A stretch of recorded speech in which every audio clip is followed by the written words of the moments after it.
Mychajiuk. I'm from Jaguar Land Rover, and I will be talking on the subject of an update on Jaguar Land Rover and also our supply chain, what's happening to our supply chain. My actual job, I sit in the purchasing organisation, but I'm not actually a buyer, so lots of disappointed looks on many faces having said that, but I do know all the buyers, so everyone suddenly smiles again. But what I do is I try to develop the supply chain and also engage in the wider ecosystem to allow suppliers to grow. And I'll tell you why they need to grow with us as I go through these slides. First of all, this is the UK automotive industry on a slide as far as passenger vehicles goes. Most important point, Jaguar Land Rover, the biggest now. Making more units than Nissan. Nissan the second biggest. Going down, we've got BMW, although not building any BMW branded cars. We have Toyota, we have Honda, and we have General Motors with Vauxhall. But plenty of others as well. Plenty of other activity within the OEM base. Now, it's late in the afternoon. I know you've been walking around a lot, but I'm actually going to be really cheeky now and ask you all to stand up. Apologies if I've ever made anyone do this. Sorry, that gentleman on his phone there, that's really destroyed his conversation. I just want to think about the car you drive, or I know there's quite a few students here, and maybe people from London, maybe the car your best friend or closest relative drives, and bearing in mind this slide that I've put up, if you drive a Jaguar Land Rover, you have the privileged position of being allowed to sit down. Yes, someone sat down, thank God for that. But just one person, so that's it, I've had enough, I'm off. There is a point to this. If you drive a car that's been manufactured in the United Kingdom, you may sit down. Ooh. Lots more people sat down. Now this question's a little bit more difficult, and this is the question which is the crux of the point I'm trying to prove. If you drive a car where the manufacturer of that car has invested in manufacturing in the United Kingdom, and more importantly automotive manufacturing, you may sit down. Now, usually at this point, I start to embarrass people and ask them which car they drive. Gentleman here, because you were just talking to me. Which car? Citroen. He is part of the PSA group. Yeah? Agree with that? I do have another slide which then introduces the largest tier ones that supply into the OEMs in the UK, but I'm not showing that today. Does the PSA group own a large tier one? Fisher, one of our largest suppliers, several manufacturing plants in the UK, supplying with his components, so PSA drivers may sit down. Gentleman here, because he's looking very perturbed and tired. What car do you drive? Audi. Audi are part of which group? Volkswagen Group. Can you see a Volkswagen Group car listed down on here? Far right-hand corner, it's called a Bentley. They've invested heavily in Bentley, and Bentley have got a fantastic cycle plan which they're expanding.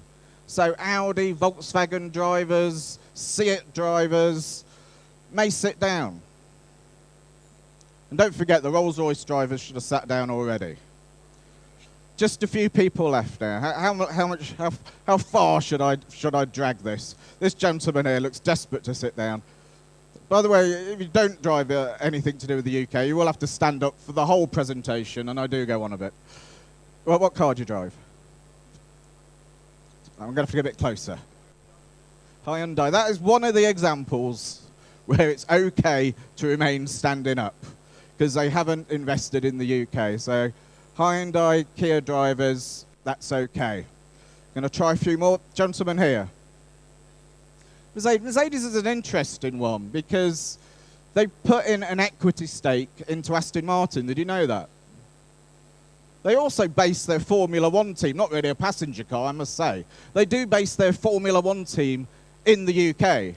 They would rather not use German engineers to build their Formula One car. So I would say Mercedes people can sit down. I've got a little funny story about a UK supplier I went to visit recently. You could all sit down now. Very few people left stood up.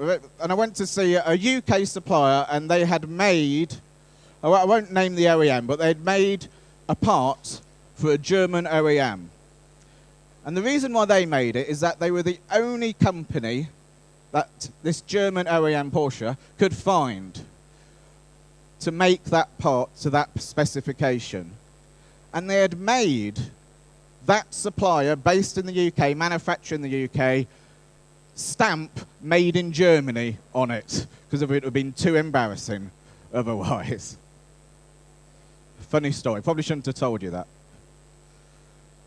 The UK automotive industry. We're actually in a period of celebration. Things are actually going quite well. This photo is celebrating something else. It's celebrating 80 years of Jaguar. And what you can actually see is an F-Pace being driven upside down at the Frankfurt Motor Show last year. The reason why we had to drive it upside down is because Volkswagen were interested in finding out if the emissions would be reduced if you drove a car upside down. But that didn't work. That was not a get-out-of-jail-free card for them. And we're in celebration because we've invested a lot of money. We've invested £15 billion in the last 5 years in the UK, which is actually an awful lot of money. And very interestingly enough, the government has actually come and invested with us in the United Kingdom. £500 million of that £15 billion came from UK government sources, like the Regional Growth Fund and from funds like that. And the cars we make, most of them are being exported. I think the official figure now is about 77%, but it's around that 80% area. And we're creating lots of jobs. This seems like a very vibrant event today, and a lot of the jobs out there will be being created on the back of new automotive business, which is great news. My personal estimate in the last 5 years, in terms of how many jobs are being created, is 100,000. But the difficulty is, as you get down into the deeper supply chain, you're actually not quite sure within the SMEs of how many physical jobs have been created. But there are some clouds on the horizon. China had a wobble in 2015. We've still got exchange rates as a difficulty. We've got some uncertain political times because we're doing something called a referendum later on in June. Now, one of the things I do in support of the automotive industry in the UK is work with a group called the Automotive Council.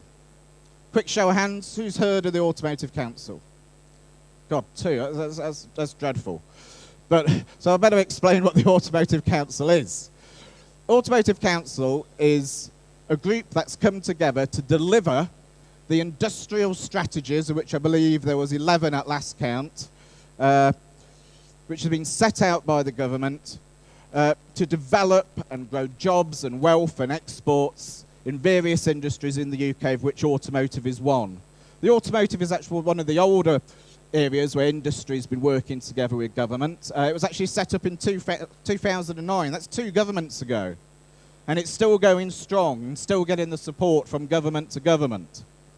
Now, we do have some challenges with the current government in that there will be less money available. That £500 million that we had, most of that came out of schemes from the coalition. But we're working hard on a devolved basis to get schemes developed within areas like the Midlands Engine and perhaps the Northern Powerhouse, and perhaps anywhere where there's a LEP, a local enterprise partnership. So there's a lot going on in that space, and more funds will come available as time goes on. A little bit more into Jaguar Land Rover at the moment. 2015, a quick review of 2015, just going around it. Great news at the Engine Manufacturing Centre. It was great news in the first place that we built it, but better news from last year, actually going to double it in size. That is the demand for our cars. We need to double it in size. We've invested £500 million. We're going to invest another £500 million into that plant. And as you can see from the photograph, there is no age limit to the apprentices that can join in that particular plant. We've had to say goodbye to the Defender. It was a sad occasion. And what was interesting about saying goodbye to the Defender was how many of the media really latched onto it. It was something that we thought would be a little local news story, but it went blaring out on the national news that evening when we did the final celebration event to say goodbye to that vehicle. We're trying to do things the right way as well. We're trying to not always be bad, as stated in the James Bond film, where we provided cars only to baddies at the moment. So that is the situation. But also tried to do some good things. We received in 2015 the Queen's Award for Sustainability, which means we must be doing something right. And there's lots of new cars coming out. Here we see 2 coming out this year. These are brand new models going into what we would call white space areas, and therefore growing the volume that we've got. First one, the Evoque Cabriolet. For some reason being driven through some sewers. I think that's part of the testing required. But most importantly for Jaguar is the F-Pace. Jaguar's first move into the area of the SUV. Play lots of videos to give me a break from speaking.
Now that's the car I think that you all want to drive. Unfortunately, you aren't currently driving at the moment, and you're driving that Citroen instead. But never mind, or that Kia. You know, life's tough.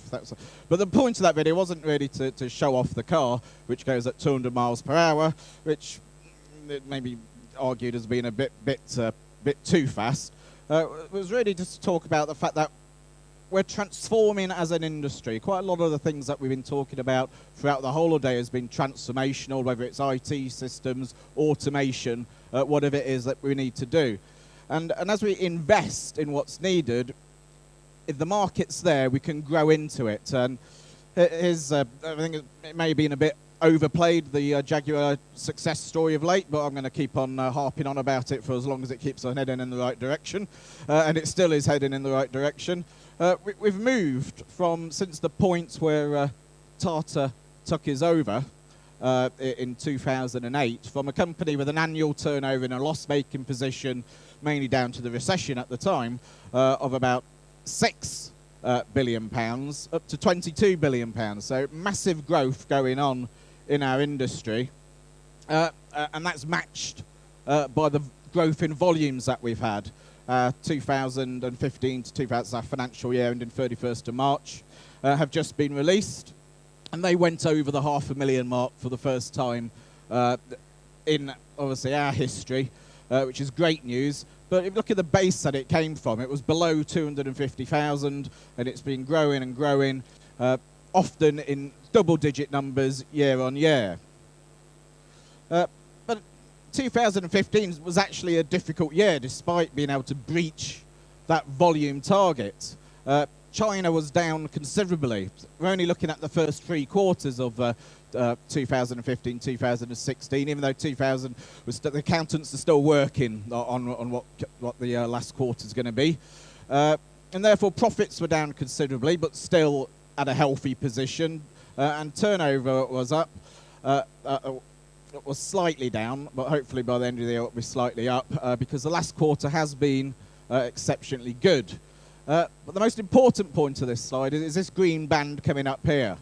Despite there being a downturn, we continued to invest at a higher level than the year before in 2014. So in the first 3 quarters, 2.4 billion, actually higher than the year before when we had the record profits. And that's important to keep the investment going, and that's seen as the dividend coming through as a calendar year 2016 in quarter 1, some great growth numbers coming through again in volumes. Interestingly enough, where I put Europe, so Europe is outside the UK, but in Europe, so continental Europe, look at that growth figure. First quarter, 55% growth in volumes. It's astounding. And that's the effect of the car in the top right-hand corner, the Jaguar XE, being a car that's a lot smaller and therefore more suitable to the European market. And lots of accolades coming through at the same time. Jaguar XF, all these accolades actually just came in the last month. BBC Top Gear's Saloon Car of the Year, Executive Car of the Year, Fleet News Awards Best Director's Car. So some great accolades coming through for our vehicles. Let's have a quick look to see where the investment's gone. Now the investment for Jaguar Land Rover and its supply chain is actually 10 billion of that 15 billion I was talking about before. And you'll see a lot of it's gone into aluminium. Perhaps some of the woes of Tata Steel might be down to that, in that we've been moving. We still do a lot of steel, many thousands of tons of steel a year, but our movement is into aluminium architecture, aluminium intensive architecture. And that's the new Jaguars, the new Jaguar XE, XF and F-Pace, the larger Land Rovers, Range Rover Sport, and the new Discovery. And in time, when Defender comes along, the new Defender will all have aluminium intensive architectures. We've also invested heavily in engines and in R&D, and our supply base has invested heavily as well. There are £1 billion of that £10 billion investment. So where's the sourcing come from for these new cars? Well, I'm glad to say that for these new range of Jaguars, 55% of the components are sourced here in the UK, which is great news. Not because we favour the UK as a place to source, because the UK has been able to compete successfully against companies around the whole of the world. Quick question for the audience. Who can guess what the average sourcing is across all the OEMs into the UK? Any guesses? Lower than 55? Higher than 55? Lower. Man says lower. How much lower? Lower than 50? Lower than 45? It's actually 41%. If you take all the OEMs, including Jaguar Land Rover together, that's the average sourcing for UK component suppliers, which surprising, it's actually quite high to be above the 40% level. And it's been growing. In 2011, it was 36%. In 2009, it was 33%. So something good has been happening in the UK supply base. They've been managing to latch on to the growth in volumes that we've had within the UK. You might notice going back all the way to that first slide that I showed of the UK footprint, there was a line that said that was 1.6 million cars built in the UK in 2015. The forecast for growth in the UK in terms of passenger cars is 5% a year. So quite a healthy forecast overall. And that will breach the 2 million vehicles a year being produced in the UK come 2020, which will be higher than the biggest peak we've ever had for UK manufacturing of automotive vehicles, which was back sometime in 1972, and it was about 1.9 million vehicles. And all the signs at the moment, if you look at the first quarter's manufacturing, is that we're on target for that 5%. In fact, we're above target for that 5%, because production is currently growing at double figures, believe it or not, 10%. So the momentum in the automotive industry is still really strong.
Now I look across this audience here today and I say to myself, Jaguar XF drivers, that's the car you should be driving. So when you're off on your skiing holiday, believe me, Jaguar XF driver, that's what I see. You're off to your skiing holiday in your all-wheel drive Jaguar XF with the skis on top, and you come back and you think, I'd really like to supply into Jaguar Land Rover, then come along to one of our sites in your Jaguar XF and have a chat to us. Please don't turn up in your Citroen, it's just really embarrassing. Let's have a look here. There's two areas of spend that you can talk to in the area of purchasing. There's production purchasing, so you're making components that go on a vehicle. We're split by what we call COCs, or commodity groups. And we have a structure led by a director in each of those areas who sources components into either the interior of the car, the seats, body and exterior, the shell, the chassis, wheels and tyres, powertrain, gearbox, etc., or electrical, the harness. We also have some interesting areas called advanced areas, where we're looking for the components of the future, so things that aren't on vehicles today, but you've got a great idea and you think this could be a component or a technology for the future. So we have a special area to introduce you to in that area. It's called advanced. And we also have sections that covers hybrids, electrification, all those areas are coming into the automotive industry. We also have an area of non-production purchasing. And we say non-production purchasing doesn't mean it doesn't have anything to do with production, because they're actually buying all the parts to fit out our factories for a start, so that's quite important to know.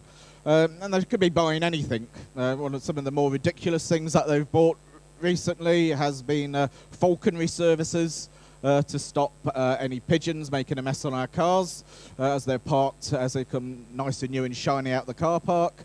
They've also bought a cinema as well recently, not because we all wanted to go to the cinema at Castle Bromwich, it's because we wanted the car park space that the cinema had, so we had somewhere for our workers to actually park when they come and visit us. And you'll find that when you come and visit Jaguar Land Rover, you won't be able to park on site. You'll have to park somewhere else, Scotland usually, and you take a courtesy bus onto site to meet the people that you need to meet. So always come half an hour in advance of the actual appointment.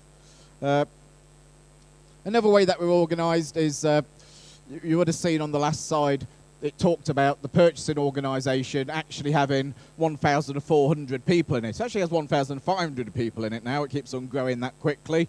And they match themselves with engineers who are looking for certain technologies and attributes and specifications for components. And there's 9,000 of those engineers. So somewhere among those circa 10,000 people are the right people for you to come and make a connection to and talk to at Jaguar Land Rover. But they're the ones that are making the sourcing decisions. And they're making the sourcing decisions on behalf of a load of projects or programs, vehicle programs, of which at any point in time, according to our PR, there's meant to be 50 projects on the go. which is quite a lot for an automotive manufacturer. So 50 different vehicles being investigated for sourcing as time goes on. And I suppose it's not a surprise, there's a lot of new things that we've got to get into. It's not just about replacing the current cars and making sure that they're being replaced in the future. And bear in mind that the engineering and the sourcing for this is done way in advance of the vehicle coming out. So by the time you hear that a vehicle's coming out into the marketplace, such as the F-Pace, the sourcing for that's already happened 2 years in advance. So it's looking for the next generation always of the vehicles that are coming along and the next generation of technologies. The automotive industry obviously has its standards, which they like their suppliers to focus on. And there's probably 3 key standards, but the key standard for the automotive industry, which is slightly different for aerospace, is the quality standard, and that's TS 16949.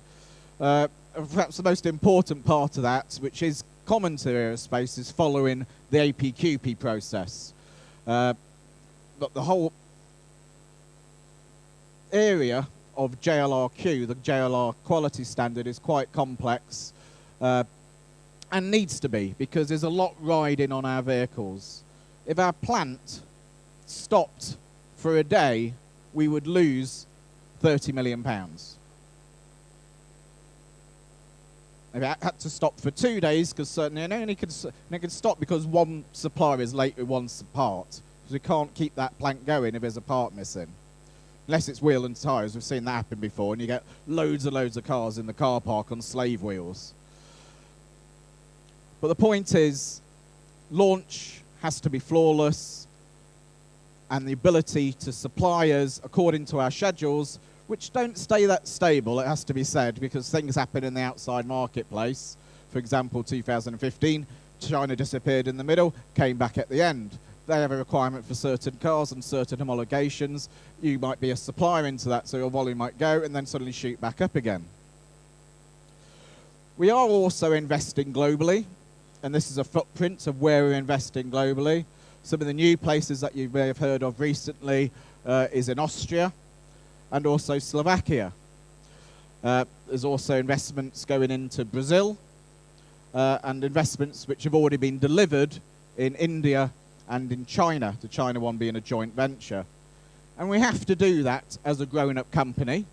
We have to invest to also diversify our risk. It's all part of currency, it's part of getting closer to our customers, and also achieving a global status. The reason, if you looked all the way back to that first footprint slide that I showed you, if you looked at everyone else on that slide, or almost everyone else other than Jaguar Land Rover, they're only here because they came here for the European market. That's why Nissan's here, that's why Toyota's here, that's why BMW's here. They could take their production somewhere else, but they came here for the European market, and that's the same reason why Jaguar Land Rover has to go elsewhere, to get hold of those markets. But our heart and our soul and our main footprint is in the UK. And these are our sites. 3 vehicle manufacturing plants, an engine manufacturing plant now, 2 major engineering sites. In fact, Gaydon is probably our largest site for employment. And all the roads around there and the motorway junction hasn't been rebuilt at the moment, just to allow people onto site and make it fit for purpose. We also have a strong connection with Warwick Manufacturing Group as well at Warwick University. There's been quite a lot of talk today about skills and people, and it's very important in your organisations to invest in skills. I would say particularly apprentices, if you can take it on graduates. If you can't take on a graduate, work in partnership with the university just to use their expertise, which is often free to companies to help you in your R&D work. And the most important thing there is which the statement at the bottom, is that in 2015, Jaguar Land Rover was actually voted the best place to work. Doesn't feel like it while I'm there, but never mind. But apparently it's the best place to work in the UK. I really, really love this car. Driving around Melrose with the top down, the wind blowing in my hair, the sun shining, some great music playing, I would be having a ball. What brings me to California is Spectre. This has been our opening week. What's next for me? I'm off to the Maldives to have a gorgeous holiday, and I would love to take the Evoque with me if it's available. Please, anybody, please. Don't know about money penny, more money grabber than trying to steal the car from us there. A bit cheeky. That was just a bit more blatant advertising, because I do see Evoque convertible drivers out there in the audience for the ones that didn't want the XF. So just wanted to advertise that. Particularly popular with the female customer base, as is apparently the F-Paces as well, with 40% of orders being from females. There's a slight change in subject now. I'm going to talk about our partnership with Williams Engineering to enter Formula E. I think this is a really exciting partnership, and it forms the basis of us trying to understand fully battery technology, hopefully to a level much higher than Tesla, so we can get much greater performance and greater battery distance and higher speeds in the recharging as well. So we've entered really the pinnacle of the use of batteries with Formula E. And you haven't caught Formula E yet. It's actually a really exciting sport. Formula One certainly seems to have come off the boil, but Formula E offers something really different. Not only is it also in cities and actually a lot more accessible and a lot more cheaper as well to actually get in and see it. And I think they do have their final race at the end of the season, and it comes to London, so it will be its second visit to London. Really encourage you to go along and see that. But for us, it's really important for the development of the technologies in that area.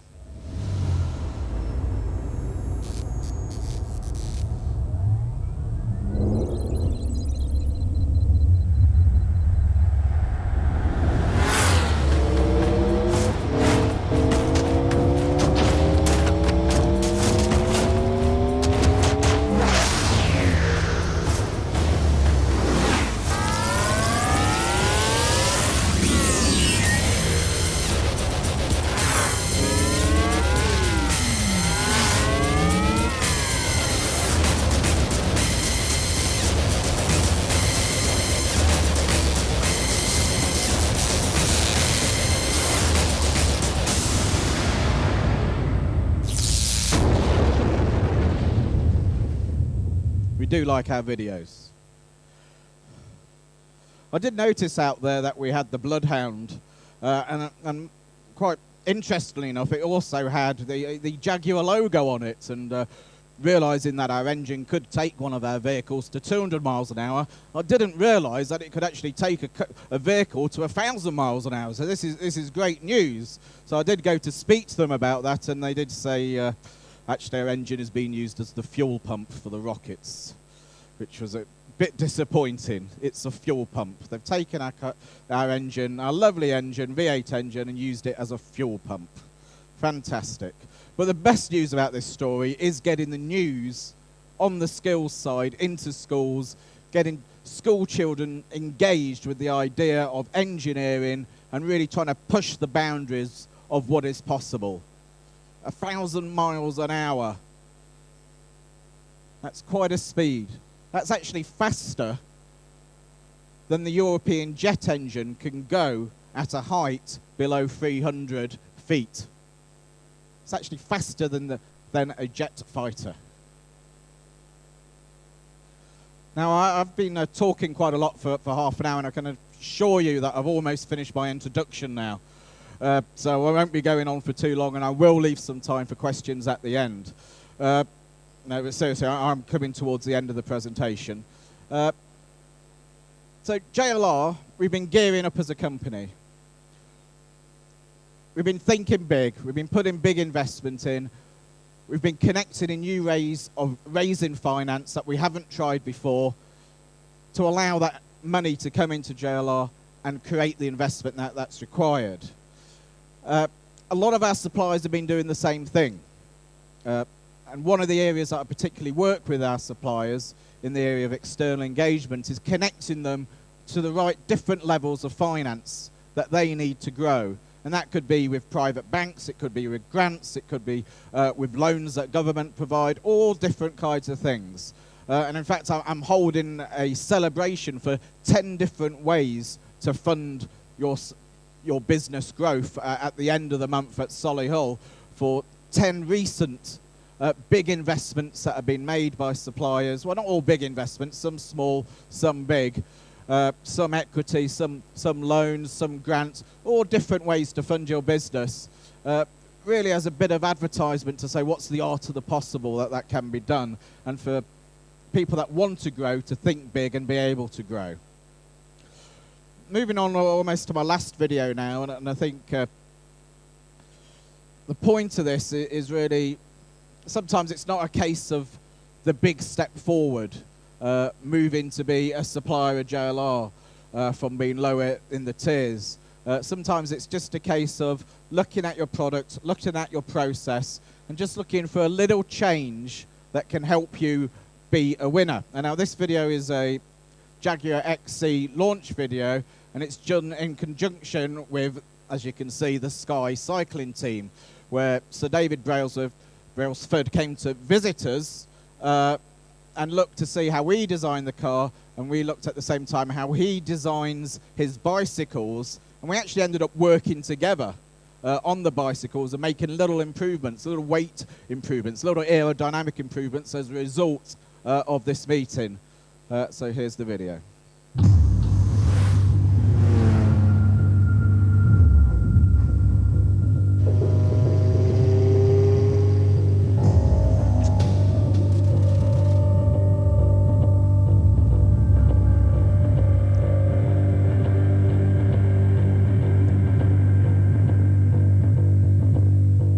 Hi Dave, it's great to see you again. Yeah, you too. It'd be fantastic if we could maybe go into some detail about the philosophy that Sky have got around marginal gains. Really, I think the whole marginal gains idea came about in the first instance from starting out in a sport, which we were okay at, not brilliant, and then looking at thinking, actually, we want to be the world's best in this. We decided that instead of trying to make some big step changes in everything that we're doing, it was a lot easier for everybody involved to think about everything that impacted on a cycling performance and maybe trying to improve every single aspect that you can think of. UFA, clearly we've been working together, Jaguar was supporting Team Sky on the development of this bike. Which was fantastic for us, you know, to have your aerodynamic skills from a different industry coming into this project. So from our point of view, you can look at helmet, you can look at handlebars, you can look at the head tube. The relationship between the wheel and the fork is often overlooked. What I think will be really fun, we crank everything up and try out kind of a speed that you see on a car, so 70 miles an hour, 110 Ks. Let's see what that experience is like, eh? Let's do it. Right, here we go. Quite extreme. It's more like the kind of force you see on a car, not something you do on a bike. Okay then, David. Flow over the car is clearly important for the efficiency. You have to be careful about stuff over the top, some stuff underneath. Really controlling the flow over the wheel. Just attention to detail and real getting the basics right. Floor one. It's what's delivered the most aerodynamic room. I think what we need to do is maybe go and see some of this in practice. Interesting experience. What I hadn't done was tighten these things so they kept blowing up. I thought I was going to lose them.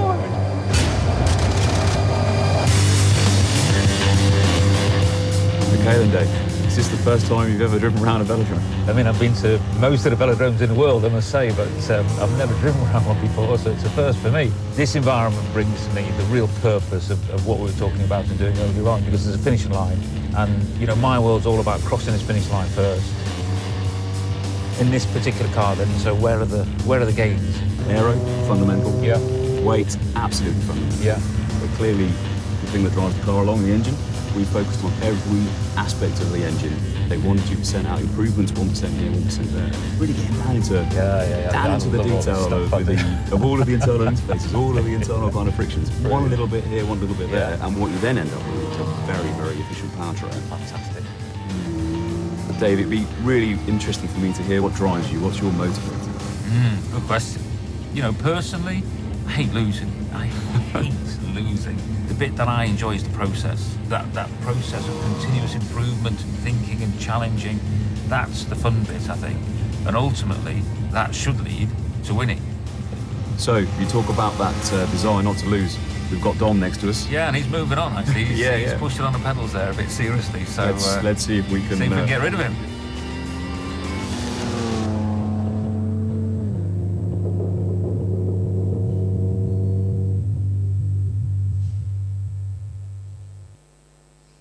That's quite interesting because I don't know if you caught the points when he asked him what really drives you. Okay, he likes to be a winner, but then he went on to say how he actually becomes a winner. It's from following the process. So really what actually drives him is following processes. And I know where I work, it's hard to get people to follow the process. But it's also vitally important, and I'll go all the way back to that slide which talks about APQP. And there's the process, there's the launch process, there's the quality process for new components and products. And if you don't follow it, you're going to mess up. So following the process is vitally important. That actually completes what I wanted to say here today. I hope it was of use to you. I believe there is time for you to take questions. I won't be sprinting off because I believe there's been someone placed at the door to stop me sprinting off. So if you want to talk to me, if it's something that you want to investigate in terms of what Jaguar Land Rover is doing, then please take this opportunity. But for any public questions, I can take those as well.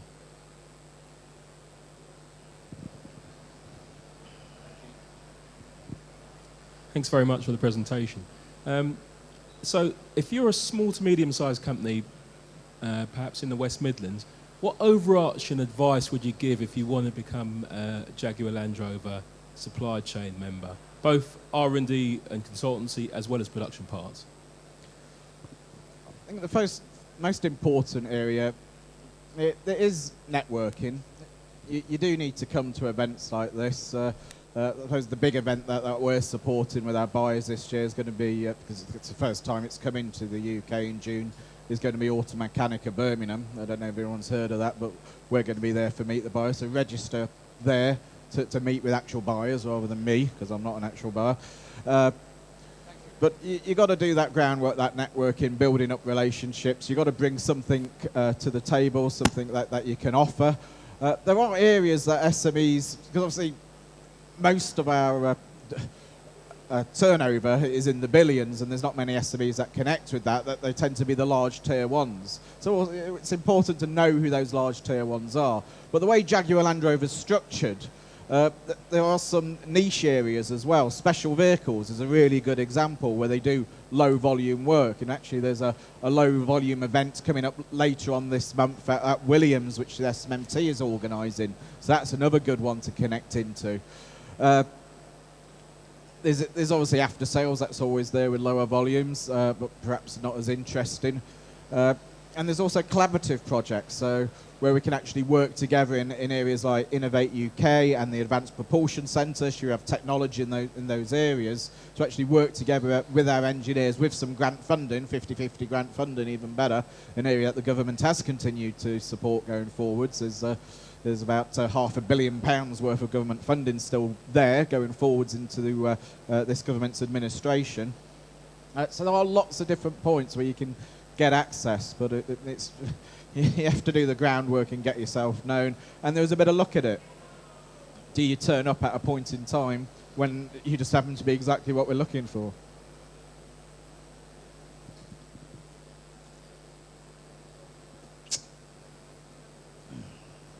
Hello. Thanks a lot of presentation. I have a question. Does GLA has any kind of supply chain development program in order to make sure that your supply chain network can be responsive to such a rapid growth? Thank you. There's me and some of the support that I provide in the Automotive Council. Internally, there's a big team in purchasing called Supply Technical Assistance. That's a very large team of people that are somewhere between a supply chain expert and an engineer and a manufacturing specialist. There's about 300 of them that work in that organisation underneath one of our directors, Terry Sampson. And they go out into actually they spend all their time at suppliers. They do not appear in the office unless it's a Friday about 5 p.m. when they have to do their expenses and the system's gone down and they start shouting a lot. They're out there at suppliers helping them grow. And it's been difficult. It's been really hard to get the supplier chain to grow at the same rate that we've been growing at. In the past, the bad old days, we would release a schedule out there into the supply chain of our requirements, and the supplier would immediately say, I'll lay down 70% capacity for that, because they didn't believe our schedules and we always underperformed. Now, since the launch of the Range Rover Evoque, where we went out with a schedule for, it was actually 70,000 capacity, 6 months before launch, the markets came back and said, actually, could you double that? I want 140,000. That's what the market's saying they want. And that keeps on happening again and again. It's happening again with F-Pace. Why we don't learn our lesson, I do not know, and actually lay down the right capacity in the first place. But I suppose that's down to us. But we have to react to it. We have to then try and help the supply base improve the capacity, make the best out of what they've got. And if something goes wrong as a result, and we have had some suppliers where things have gone drastically wrong, I mentioned those slave wheels before. It's not a nice sight to see as you go on to taking some VIPs onto our sites and just see the car parks full of our product, not going to market, but sat there on a slave wheel. It's actually quite embarrassing, and it also affects our cash flow and it affects the supplier's cash flow as well. But we are trying our best to support it. I'm not aware of another OEM that has someone whose title is a supply chain engagement manager, trying to connect them with the finance and the skills growth that they need for their growth going on forwards. And it's really up to suppliers that are looking for those solutions to say, well, actually, I do need some help with skills. I do need some help with finance to come and contact me and my team.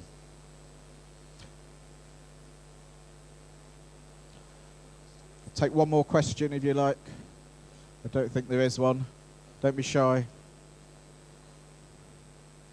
Okay, thank you very much for your time and thanks for listening.